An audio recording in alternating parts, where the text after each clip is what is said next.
Saudara, sinyal keretakan di pejabat tinggi Iran terjadi saat negosiasi dengan Amerika Serikat buntu. Lalu bagaimana dengan jalur utama energi global di tengah ketidakpastian ini? Kita bahas bersama dengan Guru Besar Keamanan Internasional Universitas Kristen Indonesia, Prof. Angel Damayanti, dan peneliti Middle East Asia, Bang Pizarro Ghazali. Selamat petang semuanya.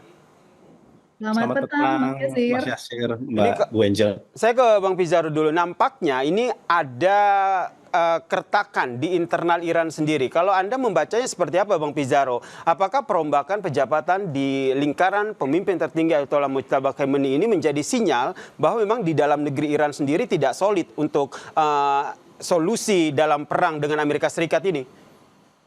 Iya, sebenarnya penunjukan Mohsen Rezai ya sebagai pemimpin Dewan Keamanan Nasional Iran memang dilakukan karena Mohsen Rezai ini, Mas Yasir, ini skup tokoh militer yang paling senior sekarang di Iran ya dibanding Zolgadir sebelumnya yang lebih junior. Jadi Mojtaba ingin kemudian agar kemudian faksi politik maupun faksi militer itu bisa bersama-sama memiliki kesamaan sikap gitu.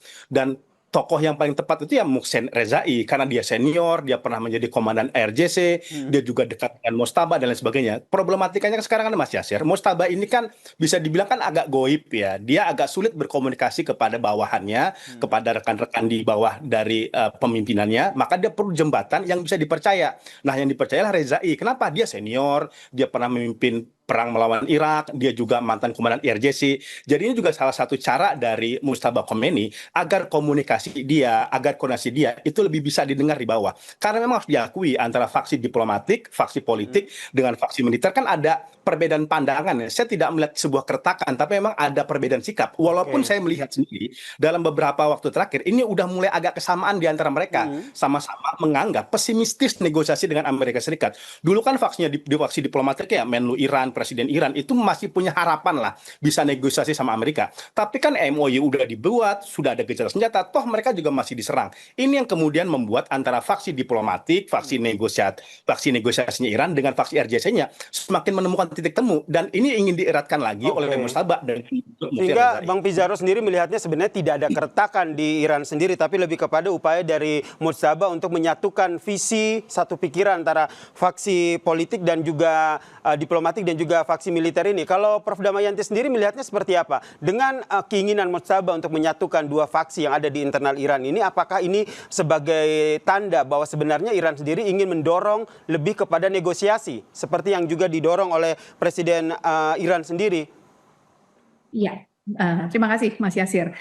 Ya, saya melihatnya biasa memang dalam satu negara, dalam kondisi normal saja perbedaan pendapat itu terjadi, gitu ya. Apalagi dalam kondisi konflik dan perang. Betul bahwa yang garda faksi yang militer itu memang sangat ingin menggunakan kekuatan, ya kekuatan militer, sedangkan yang faksi politik lebih ingin mengedepankan diplomasi. Kalaupun ada penyerangan, sifatnya sangat terbatas dan itu hanya sebagai upaya untuk leverage atau bergain position, artinya serang saja satu atau dua titik gitu, tapi kemudian itu menjadi alat untuk mendorong Amerika masuk dalam meja perundingan atau mengikuti sejumlah keinginan atau poin-poin yang diharapkan oleh Iran. Nah, buat saya itu sesuatu yang wajar dalam sebuah satu negara gitu ya. Walaupun memang Presiden Pezeshkian itu kan sepertinya lebih mengedepankan negosiasi, tapi apapun itu kan hanya bicara tentang mau memilih cara apa. Dulu Soekarno dan Hatta pun juga menggunakan cara yang berbeda. Yang satu ingin keras, yang satu ingin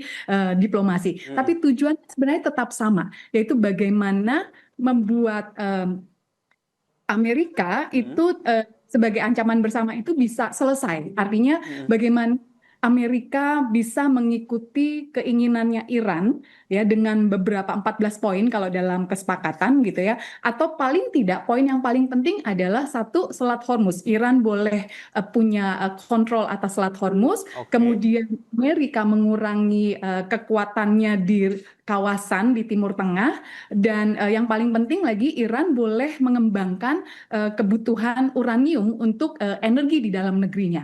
Sebenarnya lebih ke sana. Jadi tujuan Bisnya tetap sama, hanya caranya, metodenya yang mungkin saja berbeda. Oke, nih Begitu, Mas. metodenya berbeda baik dari faksi politik maupun faksi militer, tapi tujuannya sama, yaitu bagaimana agar negosiasi ini bisa tercapai begitu. Yang menarik adalah poin-poin negosiasi ini yang nampaknya masih alot ini. Ada 14 poin penting yang ditawarkan oleh Iran, namun di sisi lain Amerika Serikat juga tidak mau langsung menyetujui poin tersebut. Pertanyaannya di titik mana akhirnya kepentingan dan negosiasi ini bisa tercapai, Bang Pizarro. Tapi jangan dijawab dulu, kita lanjutkan perbincangan kita. Tetaplah bersama kami di Kompas Petang. Masih bergabung bersama kami di diskusi petang ini Guru Besar Keamanan Internasional Universitas Kristen Indonesia, Prof. Angel Damayanti, dan juga peneliti Middle East Asia, Bang Pizarro Ghazali. Pertanyaan gantung saya ke Bang Pizarro tadi, kalau seandainya dari Iran sendiri, baik faksi politik maupun militer ini sebenarnya ingin mendorong adanya negosiasi, sebenarnya apa yang menjadi pertimbangan sehingga negosiasi ini betul-betul terjadi? Iya, karena gini, Iran ini kan belajar dari segala macam negosiasi, bahkan sudah MOU, Mas Nasir. Ini kan belum tentu benar dijalankan Amerika Serikat. Bahkan ini dalam beberapa kali yang sudah dilakukan, ini kan bahkan dilanggar. Nah, saya kira Iran tuh belajar dari sini. Makanya kan kita sebenarnya udah sedikit bernapas lega antara Iran dengan Oman, udah sepakat tuh dengan Selat Hormuz ya, di mana pintu masuknya lewat Iran, nanti pintu keluarnya lewat Oman. Kita pikir 100% Selat Hormuz akan dibawa kembali. Tapi kan Iran kemudian berpikir, oh saya juga nggak mau nih kesepakatan Hormuz ini kemudian dimanfaatkan oleh Amerika Serikat gitu, karena Iran masih punya banyak sekali masalah dengan Amerika Serikat. Akhirnya makanya Iran itu sengaja menambah daftar-daftar syarat-syarat baru kepada Amerika Serikat untuk kemudian dia mendapatkan imbalan. Jadi Mas Yasir, ini terjadi karena Iran kan sekarang udah lebih pede nih, udah lebih kuat ya kan, dia terbukti bisa bertahan dalam perang 6 bulan. Maka dia kemudian sekarang berada di atas angin, hingga kemudian dulu kalau kita lihat Iran berkatakan kami bersedia membuka Selat Hormuz, tapi sekarang Iran udah berbeda tuh. Tapi apa imbalan yang diberikan Amerika kepada kita? Nah, imbalannya itu yang tadi itu 300 miliar US dollar, harus ada biaya kompensasi dikeluarkan Amerika untuk Iran. Karena apa? Banyak sekali fasilitas hancur, banyak sekali sekolah-sekolah rusak. Bahkan yang terbaru kan Iran menemukan ada pelanggaran penggunaan senjata yang berbahaya, itu senjata bom Bosporus, bom Tandan, dan lain sebagainya. Ini yang kemudian agak memperumit konflik ini sekarang ini, Mas Yasir ya. Karena Amerika Serikat juga akan sangat sulit kemudian mengeluarkan dana 300 miliar US dollar kepada Iran, karena seharusnya kan dia itu bentuk kekalahan dia dong kepada Iran. Pasti kan di dalam negeri dia akan diuji gitu Donald Trump tuh. Oh, kamu kok ngasih duit ke teroris yang nanti Iran tuh bisa ngasih ke Hizbullah, kasih Houthi, dan lain sebagainya gitu. Sehingga Bang Pizarro melihat nampaknya Iran ini bisa dikatakan di atas angin begitu ya, sehingga tidak akan menurunkan poin-poin ataupun mempermudah poin-poin negosiasi, termasuk tadi kompensasi perang. Nah, dengan kondisi Iran yang seperti ini, Prof. Damayanti, apa langkah yang akan diambil oleh Amerika Serikat, dalam hal ini Donald Trump, dalam exit strategis perang ini? Ya, menarik, Mas Yasir. Saya setuju dengan apa yang disampaikan oleh Mas Pizarro, bahwa secara strategis atau posisi tawar Iran saat ini memang menguntungkan karena Selat Hormuz. Dan Amerika memang sangat membutuhkan Selat Hormuz ini dibuka karena kebutuhan energi dan jalur pelayaran ya, jalur perdagangan. Tapi juga dengan 6 tambahan syarat, sebenarnya sih bukan 6 tambahan, ini sebenarnya memang sudah diminta dari yang 14 poin sebelumnya gitu, tapi 6 yang paling utama, terutama tadi disebutkan oleh Bang Pizarro tentang konsensi sekian ratus miliar, kemudian tentang misalnya kendali utama Selat Hormuz itu ada di Iran sepenuhnya, itu tidak serta-merta memang akan disetujui oleh Amerika, walaupun Amerika membutuhkan Selat Hormuz gitu ya. Sehingga saya sih melihatnya, kemarin kan Donald Trump juga sudah sempat mengatakan ya, oke, kita tahan gitu ya, kita agak menurunkan serangan, makanya dia sempat kemarin itu bilang kita akan bernegosiasi sudah tahap dekat-dekat lah gitu ya, menjelang kesepakatan gitu, sehingga ditahan, tidak usah menyerang, padahal sudah dipersiapkan tuh akan menyerang. Nah, tampaknya akan Trump itu sedang menggunakan strategi deeskalasi gitu ya, sambil mencoba untuk menggunakan cara-cara yang lain.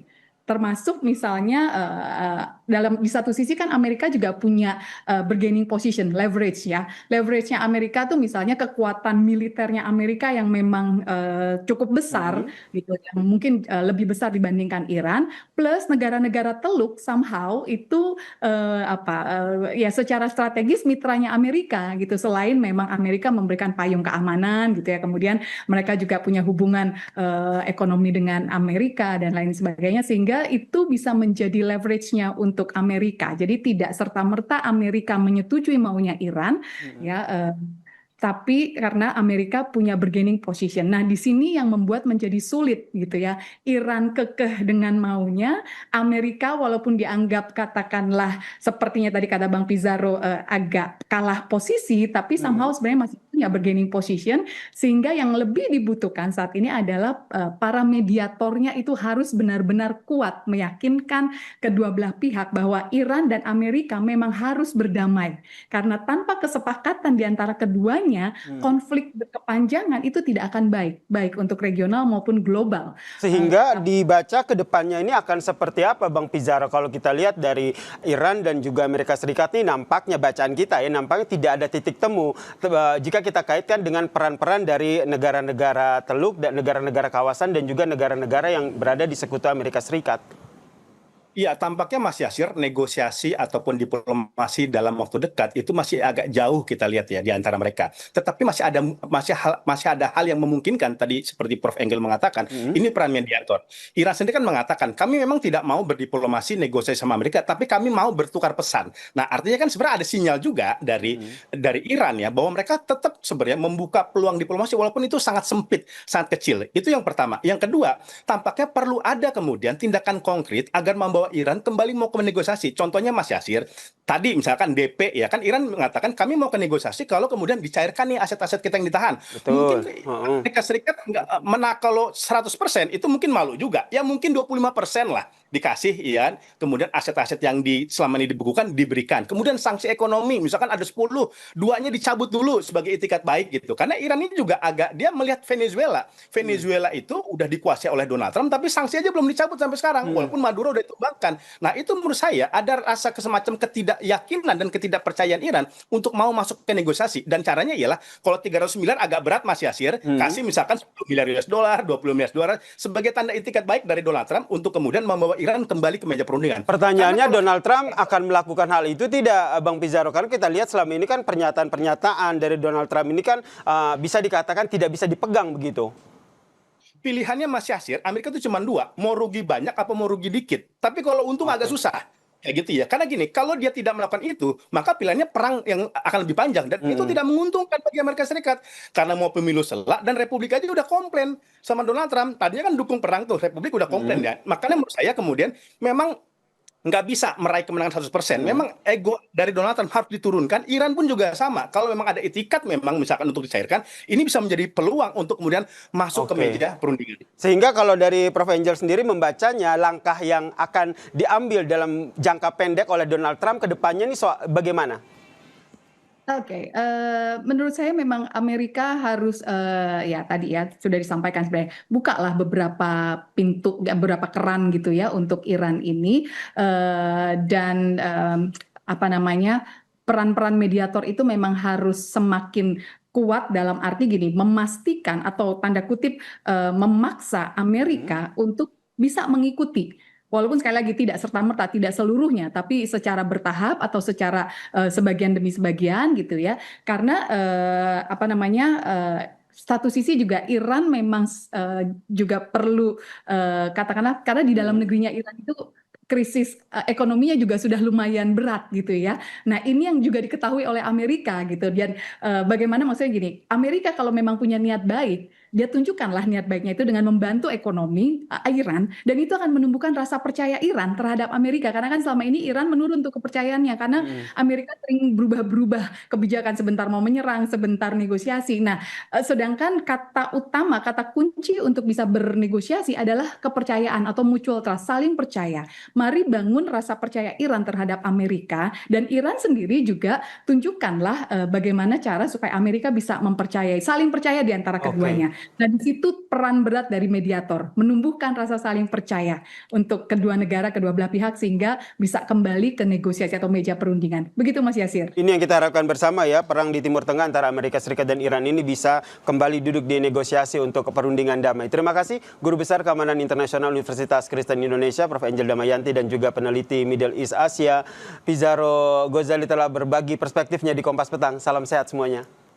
Salam sehat. Terima kasih Mas.